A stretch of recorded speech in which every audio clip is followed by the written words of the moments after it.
A paz do Senhor Jesus, estamos iniciando mais um Instantes Finais, a sua aula de profecia e de escatologia bíblica no seu lar. Eu quero agradecer por sua audiência, a você que acompanha a nossa programação pela TV ou pela internet. Que Deus te abençoe. Que as bênçãos do Senhor Jesus continuem sendo derramadas sobre a sua vida, sobre a sua família. Seja muito bem-vindo aos Instantes Finais.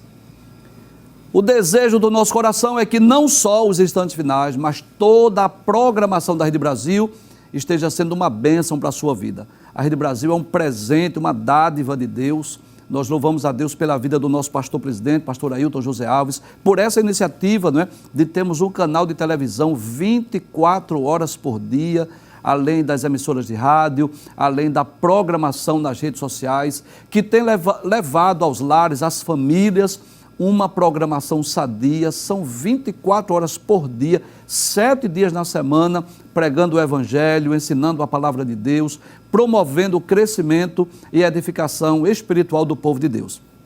Nós agradecemos não só a sua audiência, mas agradecemos também as suas orações.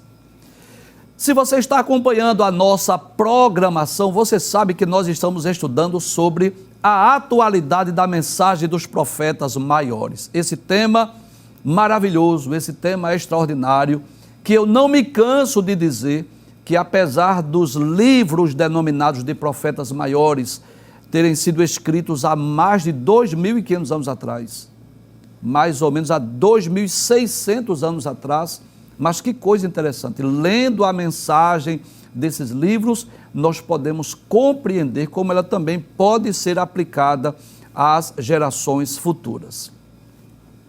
É claro que nós estamos lendo o texto, estamos interpretando dentro do seu contexto, levando em conta o público-alvo original, a quem essa mensagem foi destinada, a quem se destina essa profecia, agora, claro, na medida do possível, aplicando às nossas vidas. E o nosso desejo é esse, o tríplice objetivo do programa é esse. Se você já é cristão, se você já é evangélico, que você possa crescer espiritualmente, que você seja edificado, que você possa compreender melhor as Escrituras, principalmente o conteúdo profético. Se você não é cristão, nosso desejo é que você possa receber a Jesus como seu salvador pessoal. E se você, por alguma razão, já foi evangélico e parou na caminhada, nosso desejo é que você possa voltar para a casa do Pai. Ele deseja te abraçar, ele está de braços abertos, esperando você retornar. Bem, nós já estudamos as profecias de Isaías, de Jeremias, das Lamentações de Jeremias, e atualmente estamos estudando as profecias do profeta Ezequiel. Esse livro é extraordinário, esse livro maravilhoso. Ezequiel foi chamado para ser um profeta, para ser um atalaia durante o exílio babilônico, durante o cativeiro babilônico.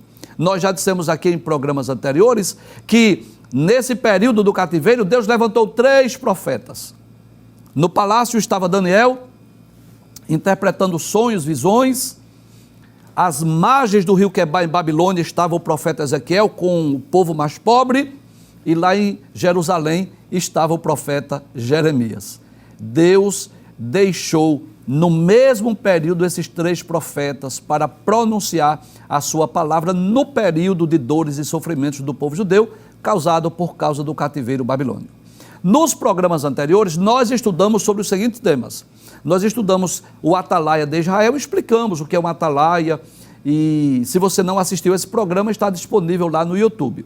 Também estudamos sobre uma profecia contra a idolatria de Israel, esse tema tão comum nos livros denominados de profetas maiores. Deus sempre repreendendo o povo por causa do seu pecado de idolatria. Hoje estudaremos sobre promessa de restauração, e eu gostaria de dizer que esse é um dos temas mais comuns nos livros denominados de profetas maiores, Os profetas Isaías, Jeremias, Ezequiel, por exemplo, não só denunciaram os pecados da nação, não apenas chamaram o povo ao arrependimento, mas também falaram de restauração. Eu gostaria de ler, a princípio, a introdução da nossa aula, mas depois eu vou ler aqui alguns textos nos livros de Isaías, de Jeremias, que fala sobre esse tema tão importante que é o assunto da restauração. Mas deixa eu ler primeiro a introdução da nossa aula.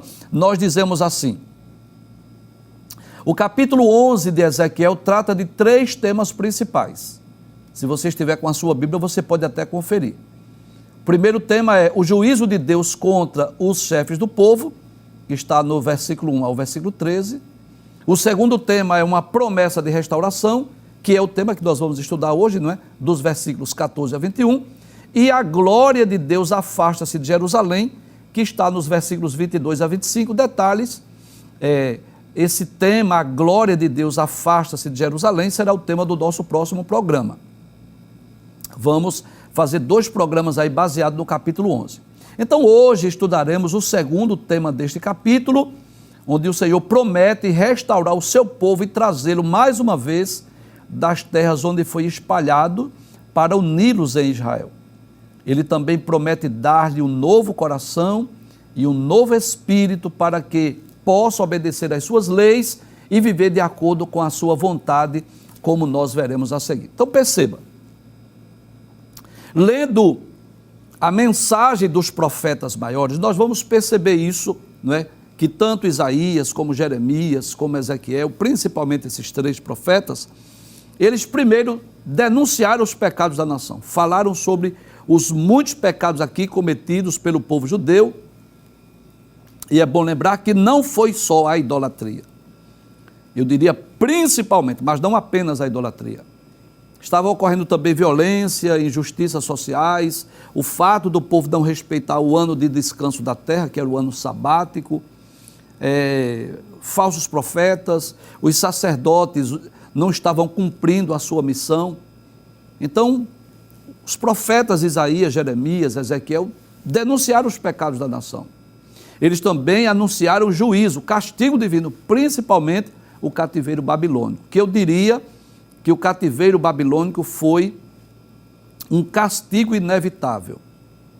Não sei se você já teve essa experiência, mas às vezes a pessoa começa a sentir algumas dores, alguns incômodos, aí vai ao médico e o médico avalia, passa exames, né? Raio-X, ultrassonografia, enfim, tomografia muitas vezes, e às vezes os médicos chegam à conclusão que é preciso passar por um procedimento cirúrgico.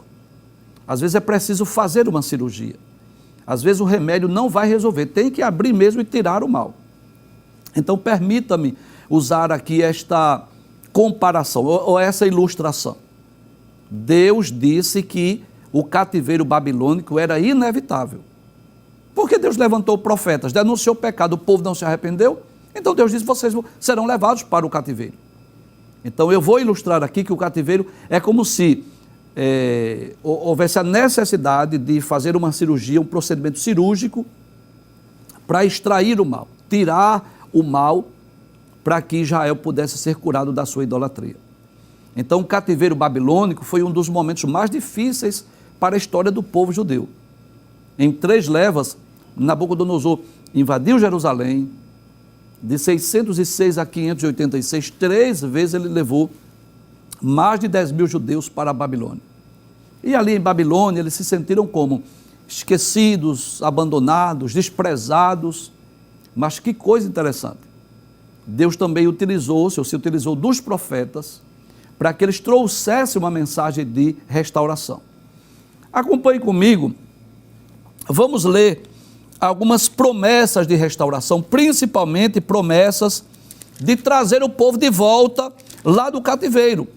Por exemplo, Isaías capítulo 11, versículos 11 e 12 diz assim: porque há de acontecer naquele dia que o Senhor tornará a estender a mão para adquirir outra vez os resíduos do seu povo que restarem da Síria e do Egito e de Patros e da Etiópia e de Elão e de Sinar e de Amate e das ilhas do mar. Detalhes, Deus está falando aqui de forma mais específica do reino do norte, porque o reino do sul foi para a Babilônia, mas o reino do norte, que foi levado pela Síria, foi espalhado por outras terras. Versículo 12: e levantará um pendão entre as nações e ajuntará os desterrados de Israel e os dispersos de Judá congregará desde os 4 confins da terra. Então Deus se utiliza aqui de Isaías para falar tanto da restauração do reino do norte, que são as 10 tribos, quanto o reino do sul, porque o texto tanto fala da restauração de Israel, quanto de Judá. Ainda em Isaías, capítulo de número 35, versículo de número 10, diz assim: e os resgatados do Senhor voltarão, olha que coisa interessante, e virão a Sião com júbilo, ou seja, voltarão para a sua terra com alegria, e alegria eterna haverá sobre a sua cabeça, gozo e alegria alcançarão, e deles fugirá a tristeza e o gemido. Veja aqui uma promessa de restauração que vai ocorrer no reinado do Messias. Eu poderia ainda ler outro texto em Isaías, no capítulo de número 51, Isaías, se você estiver com a sua Bíblia, você pode ler Isaías 51, versículo 11, diz assim: assim voltarão os resgatados do Senhor e virão a Sião com júbilo, e perpétua alegria haverá sobre a sua cabeça.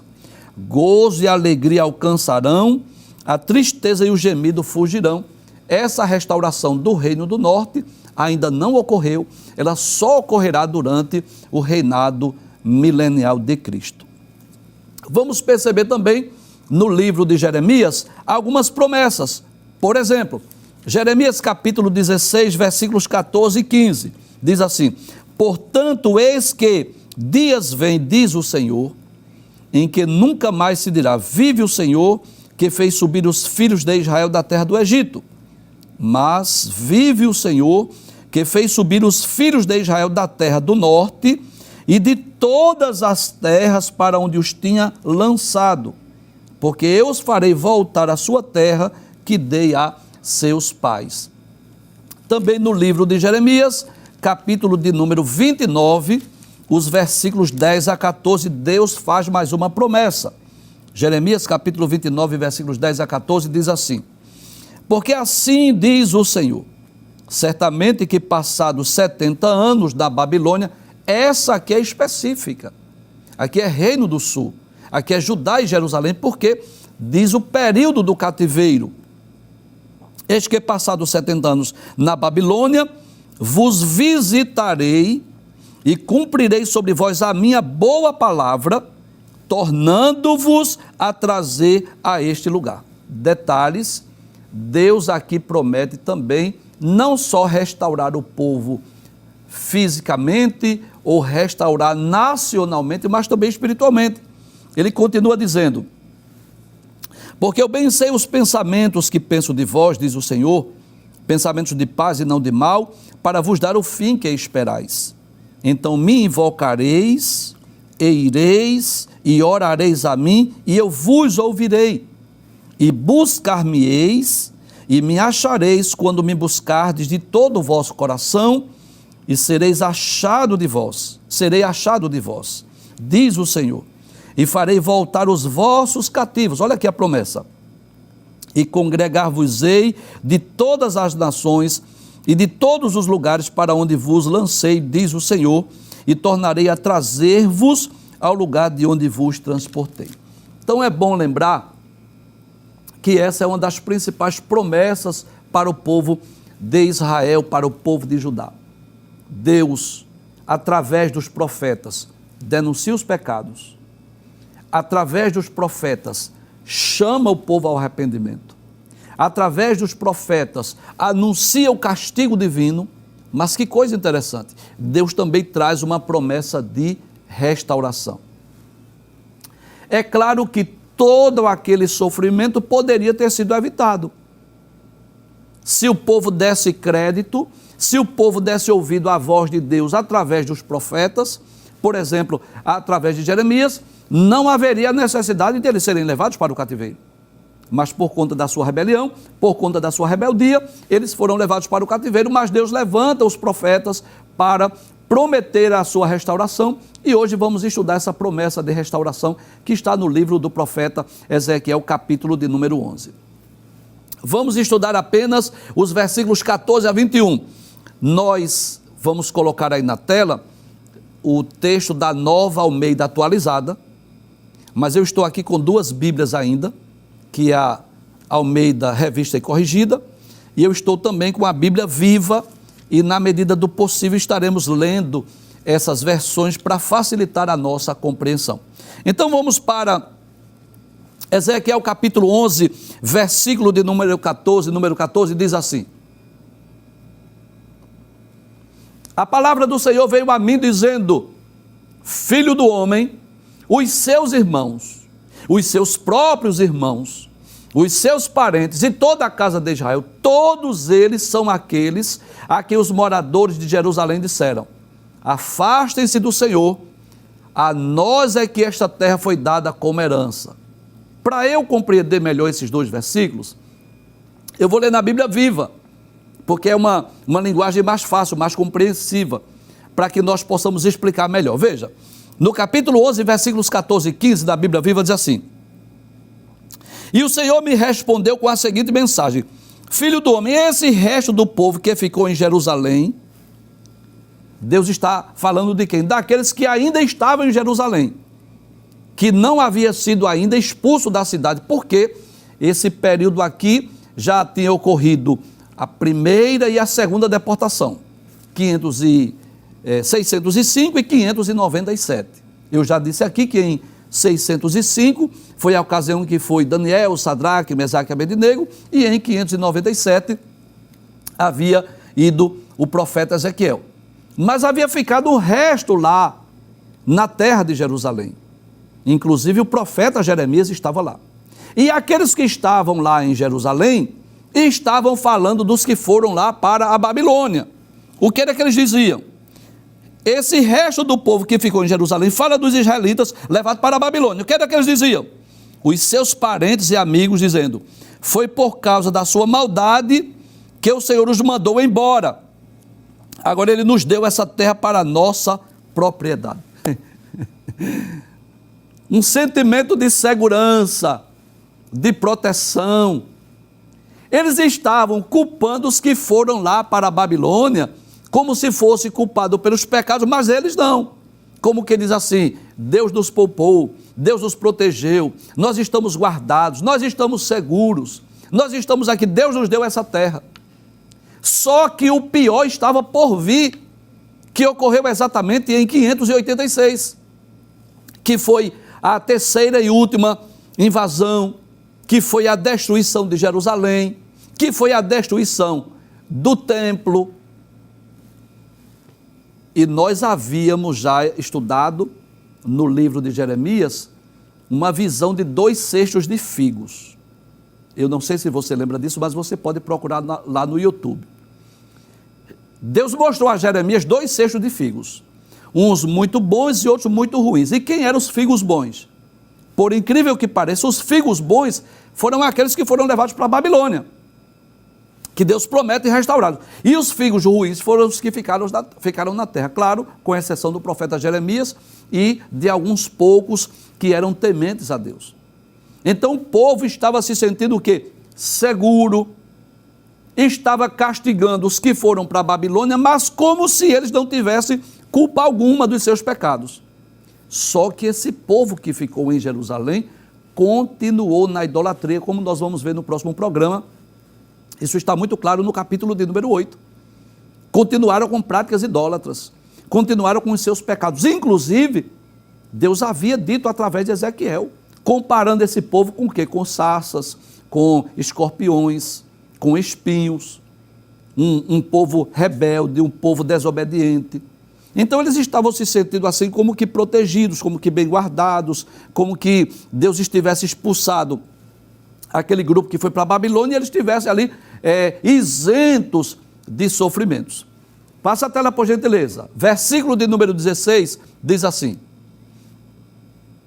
portanto diga, como que diz assim? Profetize para esses que estão em Jerusalém. Diga para eles assim: assim diz o Senhor Deus, embora eu os tenha expulsado para o meio das nações, e embora eu os tenha espalhado por outras terras, eu lhes servirei de santuário por um pouco de tempo nas terras para onde foram. Em outras palavras, Deus estava dizendo: eu os espalhei, eles não têm templo, mas eu serei o seu santuário. Na Bíblia Viva diz assim: portanto diga, assim diz o soberano, o Senhor: embora eu os tenha espalhado entre os outros povos do mundo, e vocês estejam longe de sua terra natal, não se desesperem. Como quem diz, não fiquem aflitos. Será por um breve período. Como quem diz assim, esse castigo, esse sofrimento terá fim. Eu estarei junto a vocês. Eu serei o seu templo no pouco tempo em que vocês ficarem longe de Israel.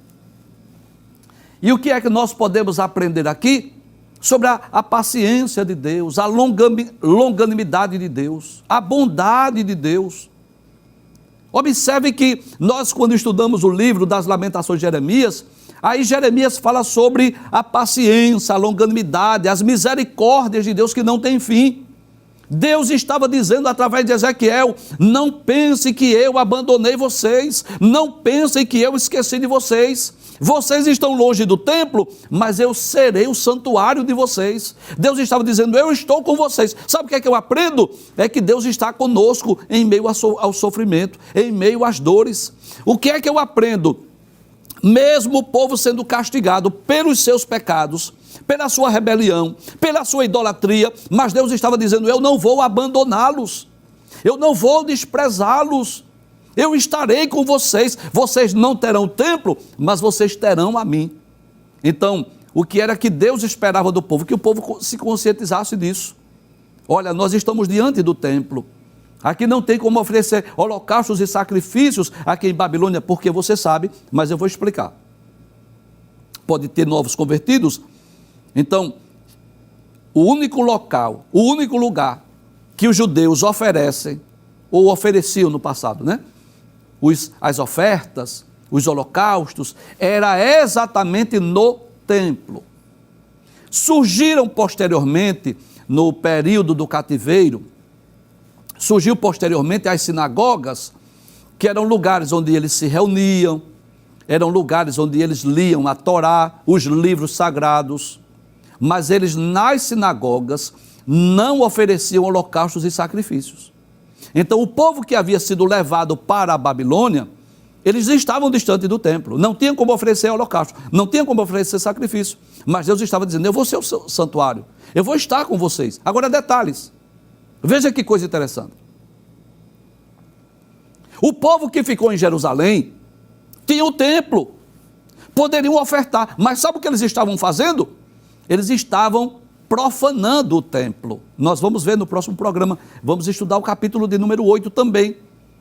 No momento em que a glória de Deus sai do templo, a glória de Deus sai de Jerusalém por conta das suas abominações. Então, o povo de Deus está dividido em dois grupos. Está um grupo lá na Babilônia, longe de Jerusalém, longe do templo, longe das ofertas, dos holocaustos, dos sacrifícios, sendo punidos e castigados por Deus, ninguém pode negar isso. Agora, o restante que estava em Jerusalém, que ainda estava com o templo erguido, o que era de se esperar desse povo? Arrependimento, choro, lágrima, vestir-se de pano de saco, se humilhar diante de Deus. Mas o que era que eles estavam fazendo? Culpando esse grupo aqui. Como que diz assim: vocês foram castigados? Nós não. Nós estamos aqui protegidos. Deus nos deu essa terra. E não sabiam eles que o pior estava por vir, que era a destruição total de Jerusalém. Então Deus promete: eu vou estar com vocês, eu serei o seu templo, eu serei o seu santuário. Era como se Deus estivesse dizendo assim: olha, eu puni vocês, eu castiguei vocês, eu levei vocês para a Babilônia, eu permiti que Nabucodonosor invadisse e levasse vocês para aí. Agora eu quero dizer a vocês que vocês não estão sozinhos, que eu estou com vocês. E o que é que nós aprendemos? Que Deus está conosco, em meio às lutas, às provas, às adversidades, em meio ao castigo, em meio à disciplina. Deus não nos deixa, Deus não nos desampara, Deus não nos abandona. Ele está sempre conosco. Era isso que ele estava prometendo ao povo de Judá, ao povo de Jerusalém, que estava lá em Babilônia. Passe o texto, por gentileza. Versículo 17 diz assim, 17 e 18: por isso diga: Assim diz o Senhor Deus: eu os ajuntarei do meio dos povos. Olha a promessa de restauração aí. E os recolherei das terras por onde foram espalhados, e lhes darei a terra de Israel. Voltarão para ali e tirarão dela todos os seus ídolos detestáveis e todas as suas abominações. O que é que eu aprendo aí? Uma restauração física e uma restauração espiritual. Primeiro, Deus promete trazê-los mais uma vez à terra de Israel. Promete trazê-los mais uma vez a Jerusalém. Se você acompanha o nosso programa, você já sabe disso, mas eu vou lembrar. Que esta promessa, em certo aspecto, ela já se cumpriu. Ela cumpriu, por exemplo, em 536, quando Ciro permitiu que o povo retornasse lá para Jerusalém. Você sabe disso? Isso está nos primeiros capítulos do livro de Esdras. Inclusive, Ciro, rei da Pérsia, ele autorizou não só o retorno do povo, mas autorizou levar os utensílios da casa de Deus. Então o povo que foi para a Babilônia em 3 levas, retornou também em 3 levas. Retornou com Zorobabel para reconstruir o templo, voltaram, segundo grupo ou segunda leva, com Esdras para restaurar o culto, e voltou o terceiro grupo, a terceira leva, com Neemias para restaurar os muros de Jerusalém.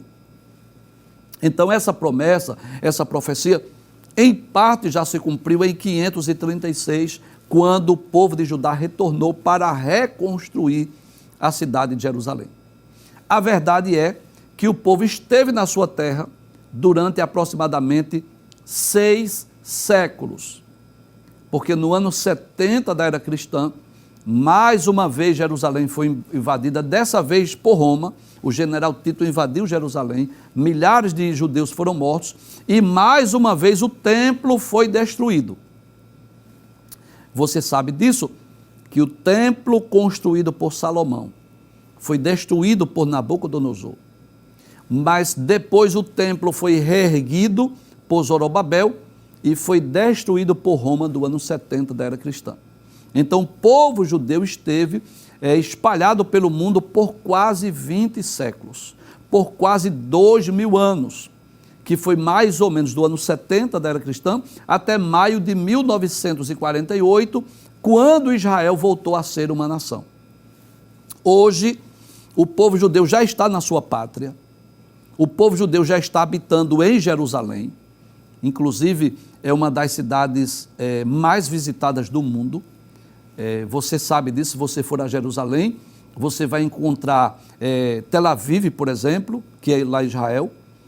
É uma cidade moderna, cheia de tecnologias, mas você tem também a Jerusalém antiga, onde são preservados os lugares onde Jesus, os apóstolos, viveram, pregaram, ensinaram, enfim.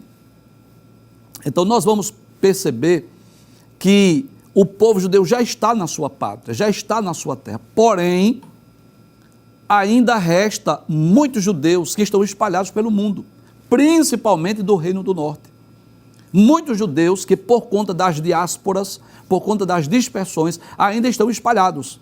Sabe quando é que as 12 tribos voltarão para habitar em Jerusalém, em Israel?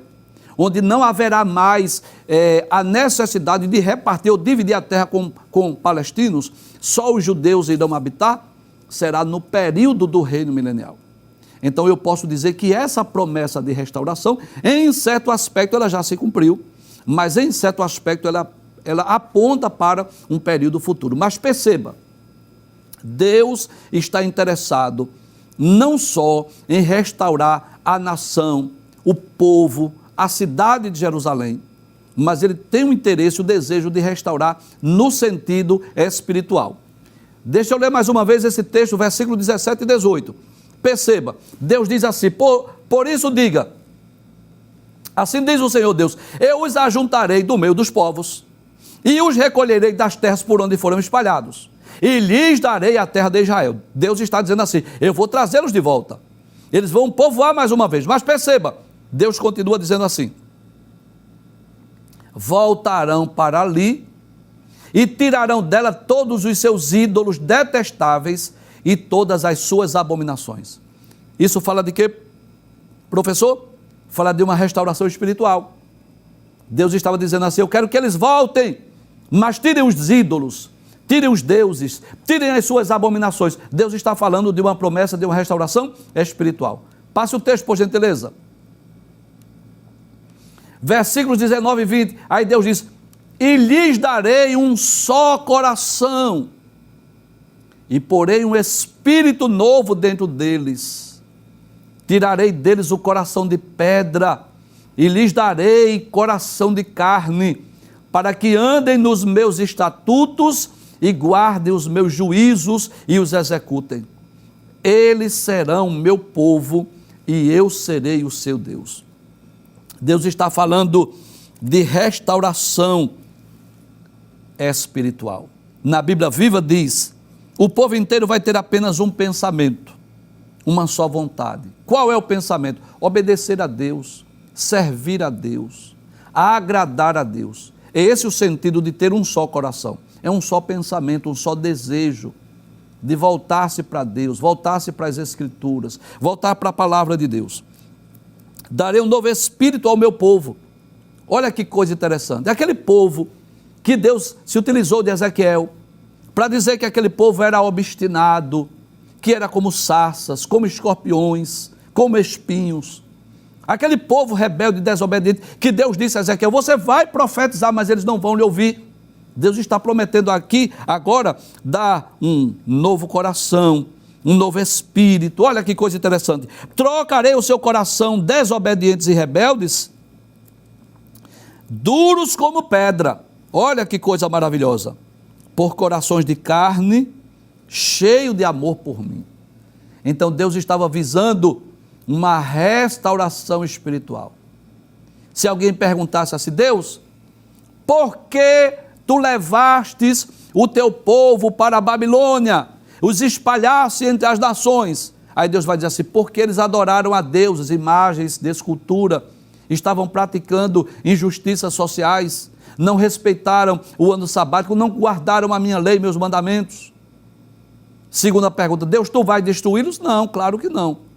Eu vou corrigi-los, puni-los, discipliná-los e depois eu vou trazer de volta, vou restaurá-los. Qual é o desejo de Deus? A restauração. Então, ele diz aqui: trocarei os seus corações desobedientes e rebeldes, duro como pedra, por corações de carne, cheio de amor por mim. Então, o objetivo de Deus, qual é, Deus? É que o povo se volte para mim, volte para a palavra, que o povo possa me amar, obedecer minha lei, meus mandamentos, cumprir a minha palavra. Versículo de número 21, para concluir, diz assim: mas quanto àqueles cujo coração segue os seus ídolos detestáveis e as suas abominações, olha aí, aqueles que não se arrependerem, aqueles que continuarem com os seus ídolos detestáveis, com as suas abominações, eu lhes darei o que merecem por seus atos, diz o Senhor Deus. Então perceba aqui que Deus está prometendo para os que se arrependerem, para aqueles que quiserem ser restaurados. Deus está prometendo assim: eu vou dar um novo espírito, eu vou dar um novo coração, eles vão me amar, eles vão me obedecer. Mas aqueles que permanecerem na sua idolatria, no seu paganismo, eu vou dar o fim, o castigo que eles merecem. Permita-me dizer isso, com muito temor, com muito tremor, com muito respeito às pessoas de outras religiões. Mas às vezes nós estamos evangelizando e é comum as pessoas dizerem assim: não, mas eu vou morrer na minha lei, porque meu avô morreu nessa lei, meus pais morreram nessa lei e eu quero morrer nessa lei. A pergunta é: será que seu avô, será que seus pais tiveram essa oportunidade que você está tendo de ouvir a mensagem do Evangelho, de ouvir que a idolatria é um pecado que Deus abomina, que a idolatria, o paganismo, a adoração a deuses e a ídolos provoca a ira de Deus, promove a ira de Deus? Talvez os seus pais, talvez os seus avós morreram na sua lei porque não tiveram essa oportunidade. Então, Deus traz à tona essa mensagem hoje para divertir as pessoas. As pessoas, não importa se viveu no paganismo, na idolatria, no pecado, nas injustiças, na violência, na imoralidade, se essa pessoa em dado momento se arrepender, se converter, Deus está dizendo assim, eu vou restaurar. Eu estou pronto a restaurar vocês. Agora, se vocês quiserem permanecer nos seus erros, se vocês quiserem permanecer nos seus pecados, se vocês quiserem permanecer na sua idolatria, então eu vou dar a vocês o castigo que vocês merecem. Deus é extremamente justo. E Deus dará aos homens o destino que eles escolheram e que eles merecem. Então, no final da trajetória da humanidade, eu posso dizer sem medo de errar, haverá um grupo de pessoas que serão salvas, que irão morar com Deus do céu e desfrutarão de uma eternidade feliz e segura com Deus por toda a eternidade. Porém, a Bíblia deixa bem claro que haverá também um grupo de pessoas que serão condenadas. A Bíblia chama de condenação eterna, que irão para o lago de fogo. A pergunta é, mas será que Deus não os ama? Claro que sim, Deus ama a todos. Mas será que é porque Deus não podia salvá-los? Claro que Ele pode salvar a todos.